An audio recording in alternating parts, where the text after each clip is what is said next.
Hello, welcome to Compelling. I'm Katy Wellesley Wesley.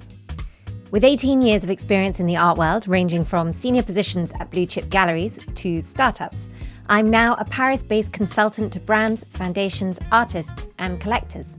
Thank you for joining me to listen to Compelling, a podcast exploring the intersection of art, culture, and luxury.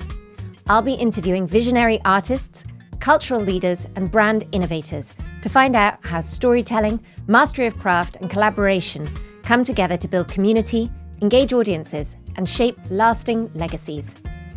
Compelling offers listeners fresh perspectives on the ideas and aesthetics shaping luxury businesses and culture today. Hello, and welcome to this first episode of Season 2 of Compelling.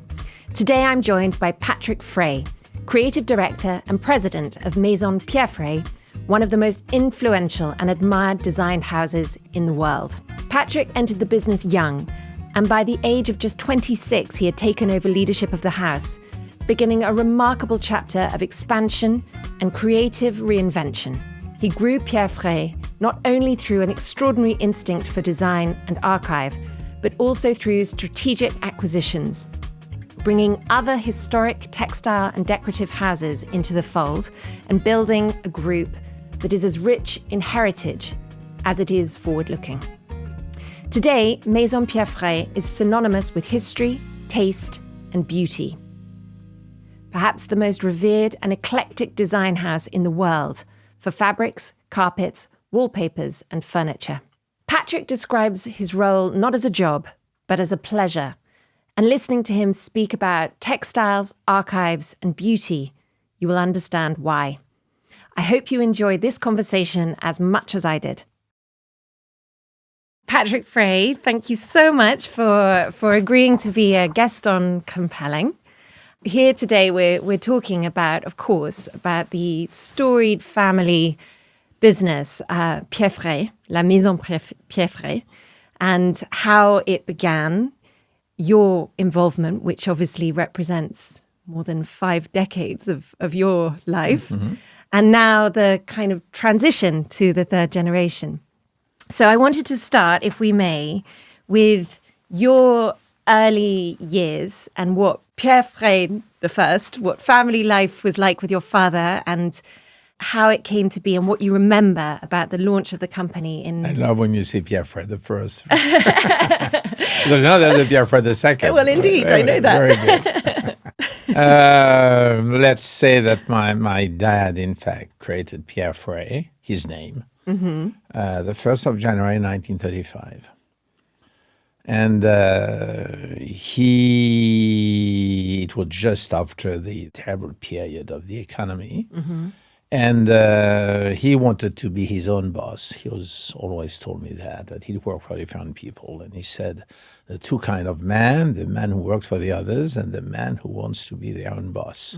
And he wanted to be his own boss. So he began from scratch with two employees. And his dream was to create and to sell fabrics. So that's what he did until the war. When the war came, he had to close the company for a few months, and they came back in 1940 or 41. The company was very, very small during the war, but still existing. And he always said to me that he was buying design. He tried to prepare his company for the future. That's what he did. And in 1945, naturally, in 46 and 47, the company slowly picked up. That's the story. And immediately, and that's important for the future, I think he thought about export. He wanted absolutely, he realized very, very, immediately after he created that the only way to live was to export, especially in a country like France. Were you always a creative child, or do you think it was nurtured in you? Because in fact, my parents divorced when I was 8. As an only son, that's very important for the future. And I immediately lived with my mom. And my mom was an interior designer. And that's why they married, because he met her before the war.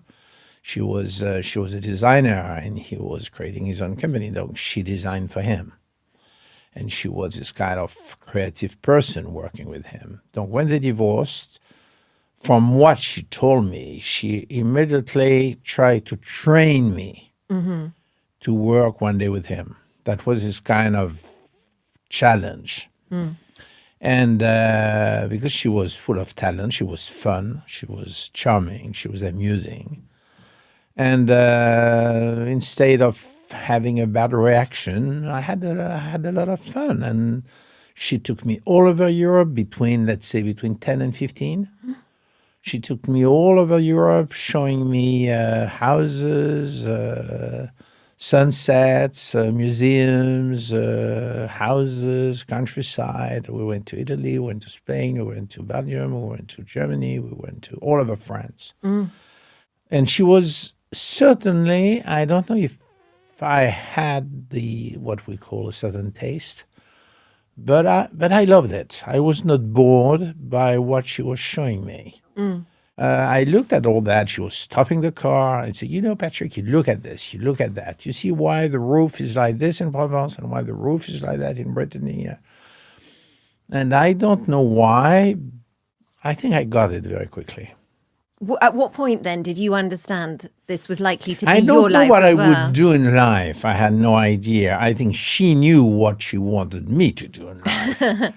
But I had no idea. And to make the story short, when I was 15, they thought that it was good for me to live with my dad as a teenager. And I moved to my father's apartment. And when I was 20, he sent me to America after my exams in economic schools. And he said, I want you, but which is very curious, even for me today, he never told me you're going to work with me one day. I mean, it was like natural. He said, I want you to speak English. That was his main concern. And he said, I'm going to send you to America. I have a great friend in America called Colonel Brunswick. He has a fabric company over there, and I would love you to work with him. Probably he called his friend before and probably told him what he wanted me to do. And I arrived in New York in 68, just after, a long time ago, just after the famous event, the French event. I loved it. But I began from scratch, same thing. He wanted me to cut fabric, to cut samples, to look at things. And only after 6 or 8 months, I had the possibility to go to the studio. In a previous interview, you've described coming back and your father challenging you to design a fabric pretty much overnight. Oui, for sure. I mean, this is it's a great before, story. I must say that I loved the States so much, and I had such a good job that I wanted to stay. Oh, I had no intention to come back to Paris. And he was instructing you to come back. back. I would very quickly say, no, I'm sorry, but you come back. You're my lonely son. You will go back to the States if you want, but you come back. Okay, I came back. And every day he said, I can die tomorrow and you must be ready. I said, ready for what? I said, I can die also. He said, yes, but the probability is on my side. Donc it's true that after 6 months, he said, well, if you are at Pierre Frey, you must design something. Do you have any idea? And I had honestly no idea, absolutely no idea. But he said, I want you to with the design tomorrow morning, 9 o'clock. Donc I said, okay. And finally, that's how that happened. I did it. I did a stripe because it was easy.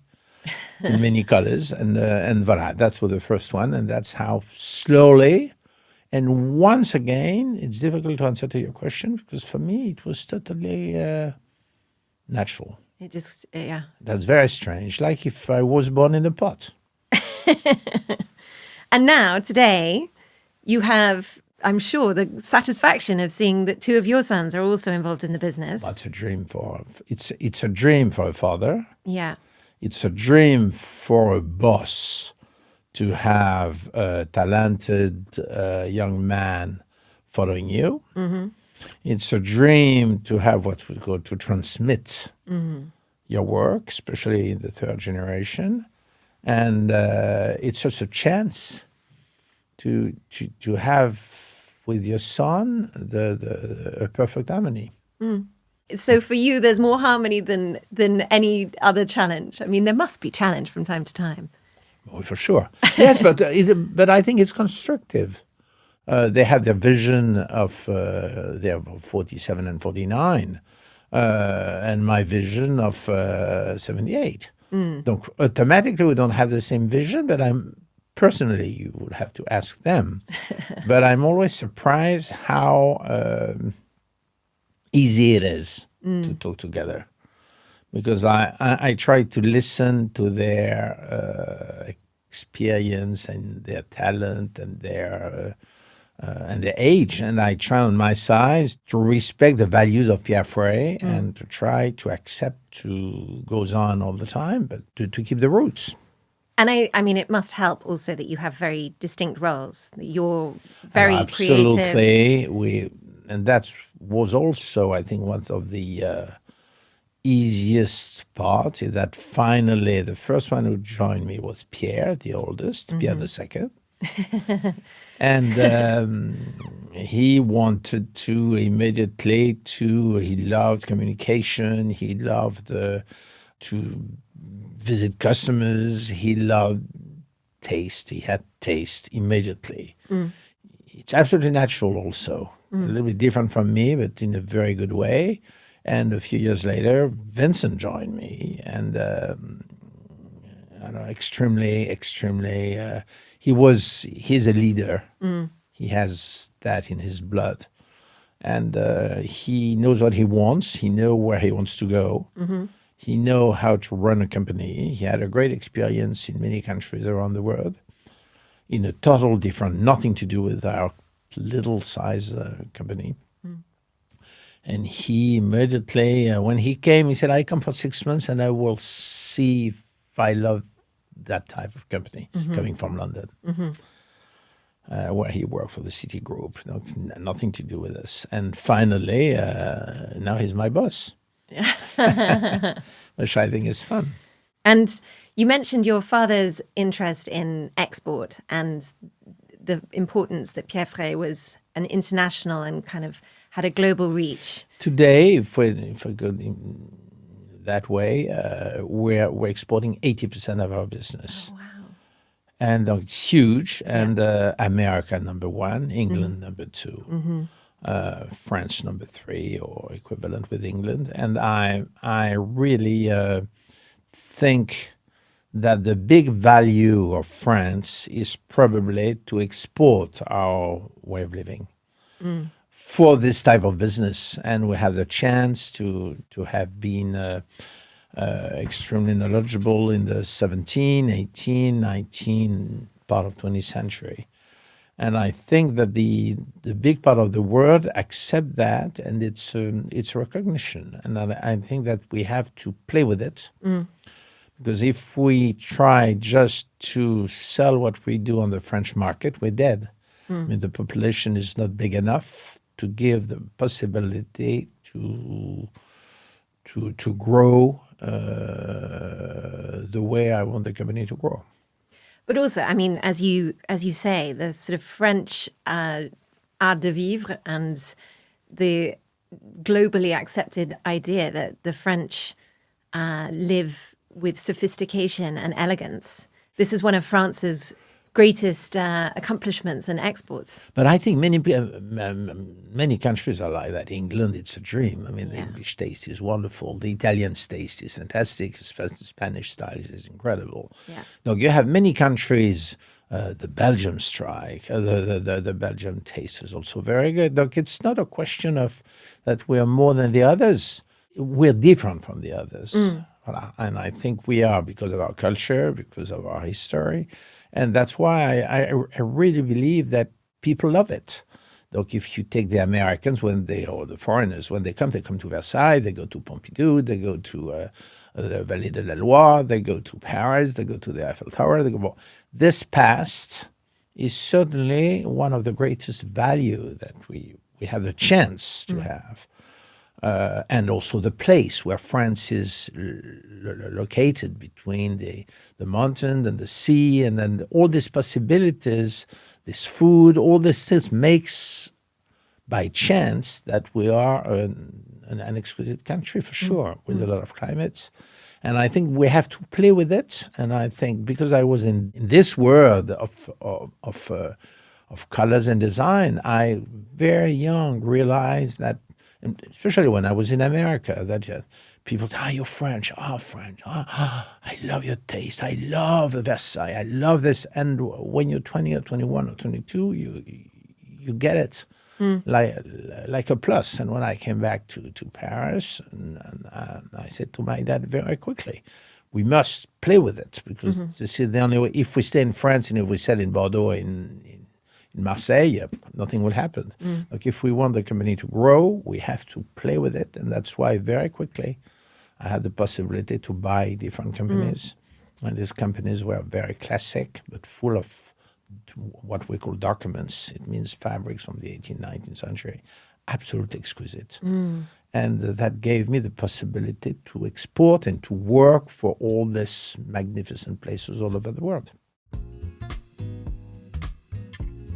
This season of Compelling is presented in partnership with Cahiers d'Art, the legendary Paris publisher founded in 1926 at the crossroads of modern and contemporary art.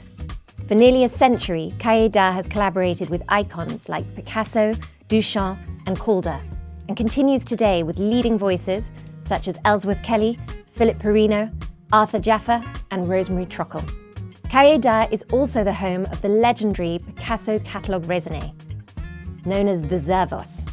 This definitive 33-volume record of Picasso's work is one of the most important art publications of the 20th century. At the heart of its program is La Revue, a landmark publication dedicated to artists shaping the past, present, and future of art. And beyond publishing, Cahiers d'Art is also a gallery on Rue de Dragon in Paris, a space where art, culture, and ideas continue to meet. Discover more at cahierdart.com or experience it yourself in Saint-Germain-des-Prés. When we're thinking about all of that history as well as the reinterpretation, when you're sort of undertaking a new creative process and you are looking at the history and you're looking at how to reinterpret it, and where do you begin? Of course, there's a kind of intangible quality to it because it's instinctive for you. Totally. But if you're trying to describe it, I think it's impossible. No, honestly, it's impossible because, what I did not say is that, in fact, the classic, what we call the classic part of Pierre Frey, is perhaps 30% of the business, and 70% of the company is modern, contemporary creation and new things. But I think that you need this percentage of classic things to promote the rest. Yes. And I think you must remember your roots. You must remember your past to be stronger in the future. And how do I do it? Honestly, I don't know. I think I have a little animal in my head to tell me what to do. And that's why I'm still working, and I stand more having fun because I don't work. For years and years, because it's as you said before, it's a kind of instinctive. I have no explanation of why it works. Or one of our questions I read before we met, you said, how do you know it's going to be a bestseller? We never know. Just this morning, before coming to you, we're working on a future big collection for January of next year. And I have so many on the table, so many products, and I have to choose and make a selection of what we're going to do. Each one of them, I love them all. Donc after a first selection actually, donc why am I going to do this one or not this one? I have a great team, a young team working with me. We all try to work together. But the challenge, it's like that in creation everywhere, is not to know. You never know. And that's why you never know that I love it. You think it's going to be that people are going to love it and they don't like it. And you do something just for you because you think it's fun and it's going to be a bestseller and people are going to think it's a genius. And you never know. And you know something very strange. You never know, and a bestseller is a bestseller everywhere. You see, sometimes you believe that it's successful in France, but not in England, or in America and not in Japan. It's totally wrong. A bestseller is a bestseller everywhere. Why? And I think that's this mystery of creation is absolutely fascinating for me, because you said, but it must be an explanation somewhere. But I don't think there's no explanation. Has there ever been a huge surprise, something that you really thought you were doing it for your pleasure, and then it became a kind of All the time. huge bestseller? And then conversely, something that you Absolutely. felt sure, Absolutely. and then nobody bought it. Nobody bought it. But that's one of our fight with Vincent we talked about last week. He said, but I don't believe in this. I said, but I believe in this. Donc, at the end, he can be right, he can be wrong, or I can be right, I can be wrong. It's you have a decision, and I always say that in creation, like in many things, you have to be one. You have to be one, because in fact, it's like it's like a chef in a restaurant. The chef is one. He has a great team around him, doing desserts, doing la sauce, and doing all the things. But he's a chef, and at the end, he said, "I want this. You add a little pepper, or I add this, or I add that." And it becomes a grand restaurant because he's a chef. And there's a vision, yeah. Voilà, he has his own recipe. And I think it's exactly the same for us. If you ask to everyone, or même to 2, 3, or 4 people, if they like it or not, you can ask. But it's not because you ask, yes, you have to respect what they think. If you believe to accept what everything says, you don't do anything. That's not my way of functioning at all. You do it or you don't do it. And even if you're the only one to love it, if you're really, and you see, I say that because that's true, the fact that it's a small company, that it's a family owned, and that I have no authorization to ask to anyone, such a chance, because it makes it happen. So that when you want to do it, when you do this reportage now, or this podcast, you don't ask to anyone. You do what you believe in. And the possibility to do that is unique. And I think that Pierre Frey is Pierre Frey because my dad, and now me and my sons later, will have the same thing. You can hear, but don't listen automatically. You have to hear. Very important to hear 1, 2, 3, 4, 5, 10 people. And at the end, in your bed or on your desk or in vacation, or you said, well, finally I do this. And even if nobody likes it, it's not a problem. Never listen too much. Do you ever look outside for an opinion? But you look at outside everywhere. I mean, even if it looks ridiculous to say that, because it's an evidence. But if you take Picasso, for me, he's the biggest because he did everything: geometrics, classics, sculpture, paintings, design, furniture. He did everything. Carpets. He designed everything. How many different styles from between 15 to until he died. I mean, he has his evolution is constant. I love Renoir, but Renoir, it's always Renoir. I love Van Gogh, but Van Gogh, it's always Van Gogh. And a lot of them, they always are in the same style. And he did so many incredible things everywhere, in so many, so diverse. You're making me think of Jonathan Anderson's recent collection for Dior, which was very floral. And I wonder, do you look at other creative disciplines? Are you looking at the runway shows and taking any inspiration from that? Or Fashion, no. Well, no. Yes, in magazines, because I don't want to be, I think, as a human being, you're automatically influenced. Because it's very difficult to hide your eyes and say, donc I don't look too much. I love to look in the street, look in the street a lot. I love to look in windows. I love to look at magazines. But I don't want to, I admire all this man like Lagerfeld or the new one, or have been so talented. I'm reading a book on Paul Poiret. Okay. Paul Poiret was one of the first fashion designers around 1900. And I found, when my mother died, I found in her house a book written in 1960-something about him. Absolutely incredible. I'm amazed. I'm reading that because it's absolutely, creation is the same thing now. Nothing has changed, even if it's 100 years ago. And probably it was like that 300 years ago. It would be the same in 200 years ago. The process is the same. The talent is the same. The enthusiasm is the same. The passion is the same. You don't know. Suddenly you're in the street. You say, "That's it. That's it. That's what I must do this." You stop everything. You stop the car. You stop walking. You take notes, and you say, "That I do that as soon as I go back to the studio." Why it comes to you, or why it does not come to you like this? Do you actually? You stop the car. You get out. You make a note. Ah oui. You take photographs. Yeah. Okay. Now I take photos, but you see, sometimes I arrive in the office in the morning and then I say, I don't know what I'm going to do today, and there's no idea. And something happened or not happened. And that's what I love. That's this kind of fresh kind of instinct we have as an animal, or I don't know, where we realize. And I think, honestly, not because I'm 78, I don't think it's a question of age.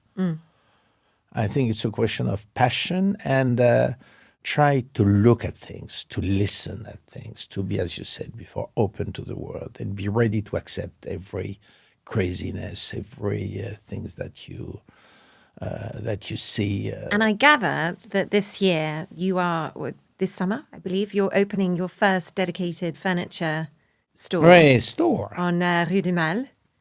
I know that's more my son's dream. I think it's very good. I think the place is absolutely great because it's very close from where we are. It's big, it's full of lights, it's very nice. And I'm very interested to see, because furniture, if you want, I think in a home, if you take your room, you have the big pieces and you have the little things. The big pieces, what is it? It's a carpet, it's a bed, it's curtains, it's wallpaper on the wall, the lamps. After that, you have the little thing. That's all the object, the cushions, and so on. And for that, you need one eye or two eyes or four eyes who are going to decide what they want to put in their room. And that's why I love to see. For me, the furniture, the fabric, the wallpapers, and the carpets must be with the same spirit. It can be different, but the spirit must be the same. A little more about our partner. In 2026, Cahiers d'Art celebrates its centennial, 100 years at the heart of modernism. To mark the occasion, Cahiers d'Art will stage a global program, exhibitions at the Musée Picasso in Paris, at the MoMA in New York, and the Guggenheim Collection in Venice, among others. Alongside these, a landmark centennial book and new editions of the historic Revue will honour a century of creativity while opening a new chapter for the future. Discover more at cahierdart.com. So what else is happening this year? Relaunch of Zuber. Well, you see, we do modern things, but I had the chance to about Zuber. Zuber was created in 1798. It's a wallpaper and panoramic, we call it. It's big scenes on the walls, created in the east of France, in Alsace, and it's an absolute dream. It is the cherry on the cake. The beauty, they still print the way they were printing 200 years ago. It's exactly this. Nothing had changed. The man and the woman working there have changed, naturally.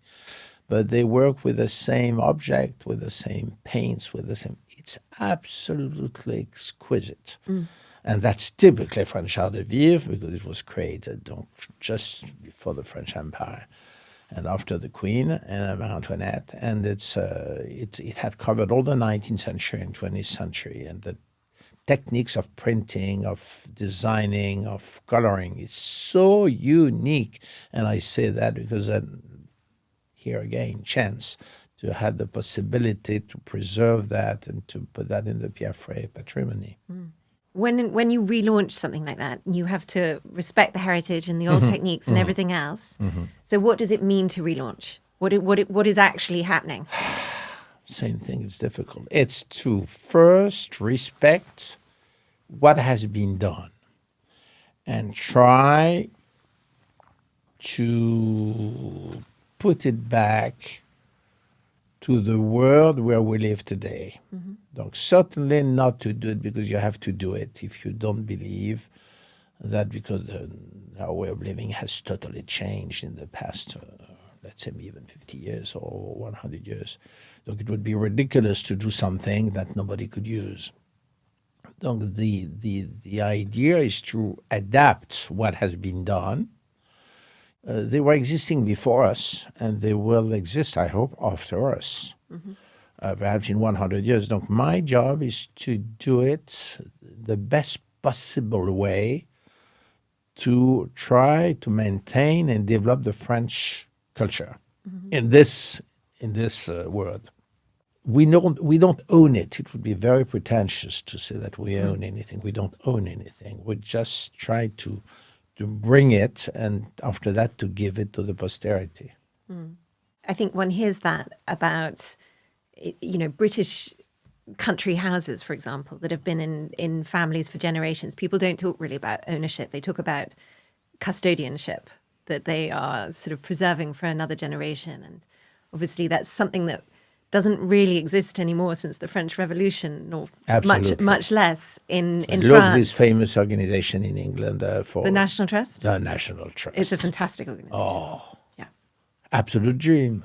Yeah, so intelligent, so nice, and people keep their gardens and their houses and they're so well for the future generations. So I fear that you're gonna reject this question, but we'll try anyway.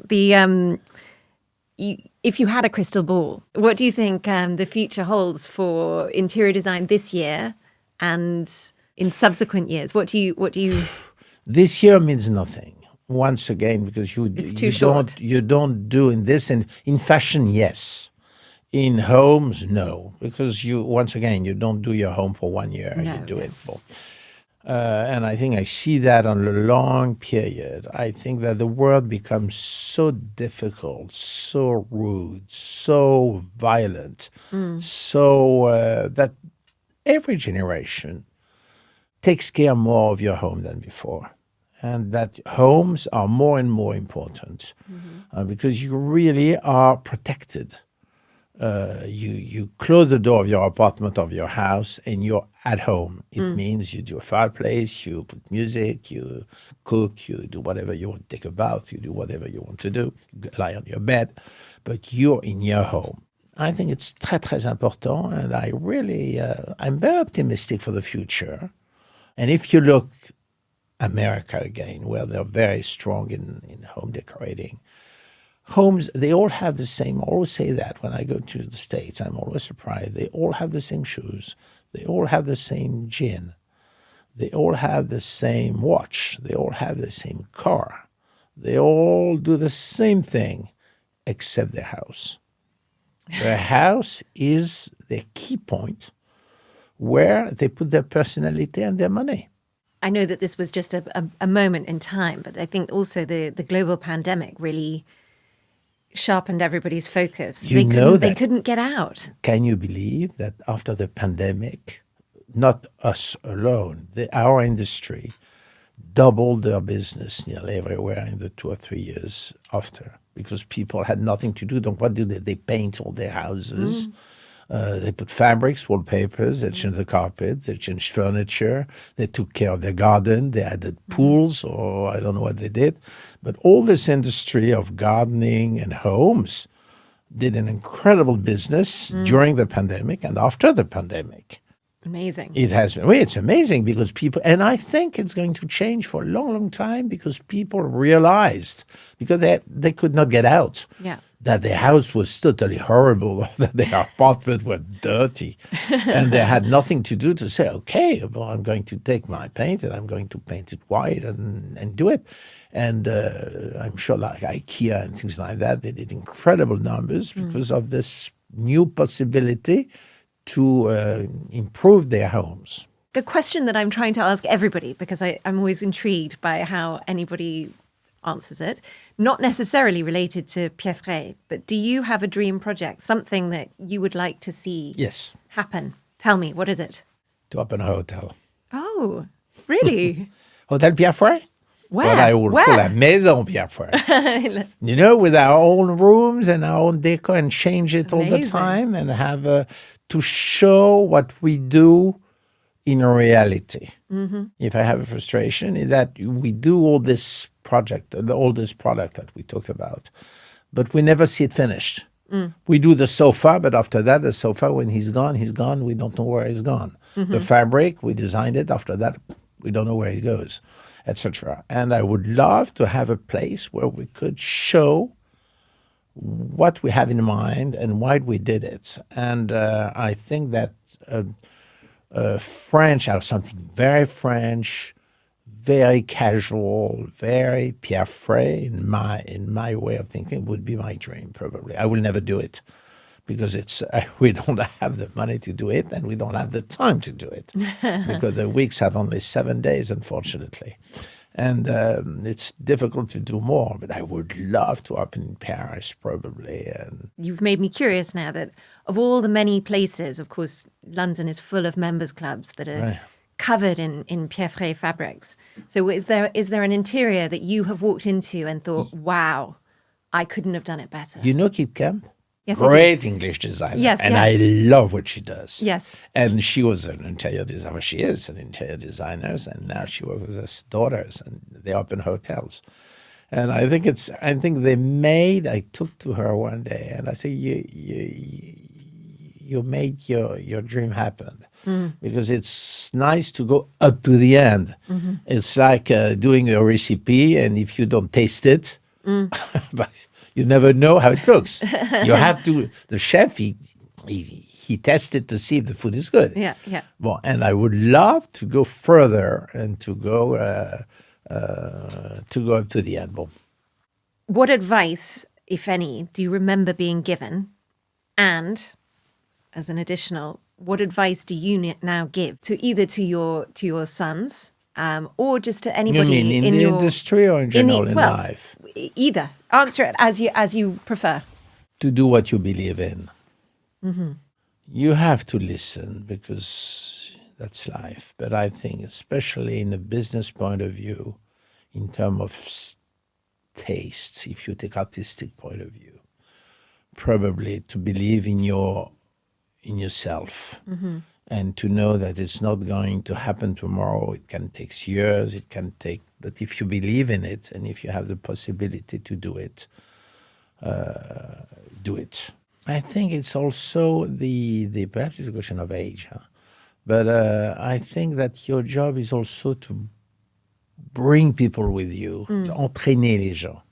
I mean, it's if you work lonely, it cannot work. I mean, when you are a chef or boss or leader, or call it the way president, artistic director, whatever you want, I mean, you must create around you an atmosphere where people are going to follow you. But after that, you have to convince and to share and to partager and all these values, try to explain that if you do it, it's because you believe that we have to do it as a team. Do you have any habits, anything you do regularly that keeps you productive and sane? No, I hate habits. Oh, really? So you don't get up at the same time suddenly every day? Have habits. No, I love to go to the country. I love to work in a garden. Yes. I work to look at trees. I love to walk. But I don't think it's a habit.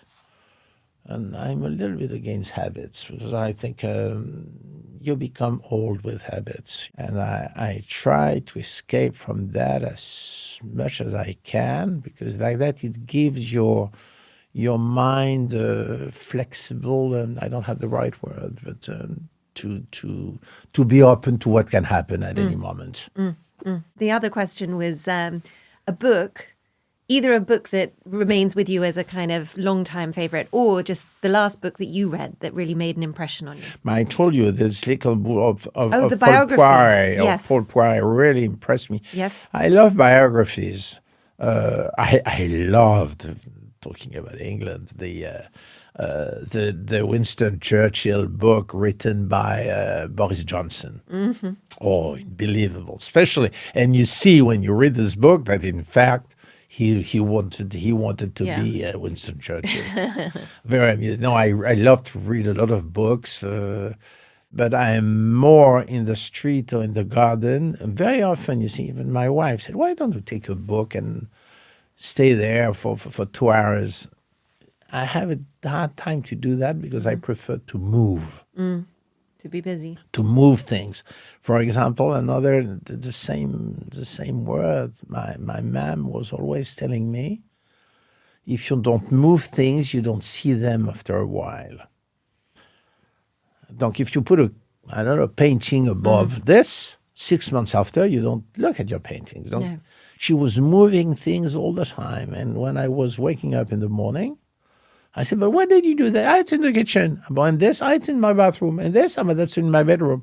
And she said, like that, I rediscover things. Yes.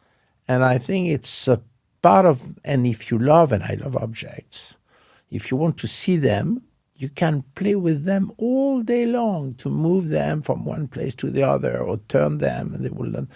Donc, it's true that probably I could read more, and I don't read enough. I always leave with 5 books, and when I come back... I sympathize because I suffer that habit too of going on holiday with 3 books, full of optimism, and coming back having read 4 pages. Voilà, and when you are in bed, finally, you sleep in 5 minutes because you're exhausted by everything you have done. I don't read enough, and you forgot the last 4 pages that you read, but you have to do it again. Yeah. But I love also that you were asking me before, I love to look at all this international magazines. And then same thing to try when I'm in a gare or in a station or in an airport. I never buy any French magazine. I always buy by curiosity, Italian, American, English, just to see German, to see what's going on. Just to try to be open. And so I think this is probably my last question. So we may be miraculously to time, but it's a very broad one, which is what does luxury mean today? And you can interpret that however you choose. Luxury is probably time, even if it's to have the time. And I must say that I never have the time because I always try to put 10 appointments in 5 minutes, and I know it will not work. But my life is like that. Donc I'm always late. Because I want to put everything that I can in one day because I don't want to miss anything, because I love it. And luxury is also, I would say, going back to my job, is to have, how could I say that? To have had the education by your parents to enjoy beauty. I like to say that a lot of people look, very few people see. And it's true that when you have the chance to walk in the middle of Paris and when you look at this incredible city where everything is so nice, every piece of wood, every piece of stone is like that everywhere, all around the planet. But I mean, if you have the chance to see and appreciate what you see, I say that always to my grandkids. I say, but look. Yeah. Daddy, petit frère. Say, look, it's so important. Everything changed. The little animals, everything changed. Yeah. And I think that would be my luxury, probably. Okay. Well, on this note, thank you so much for the conversation and for sharing all of your experiences and your insights and your wisdom. And it was a real pleasure. Thank you. Thank you to you. Thank you to you. Have a great time.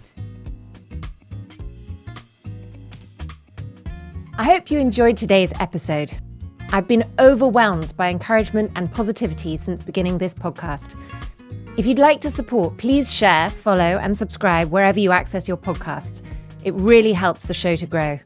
Thank you for listening to Compelling.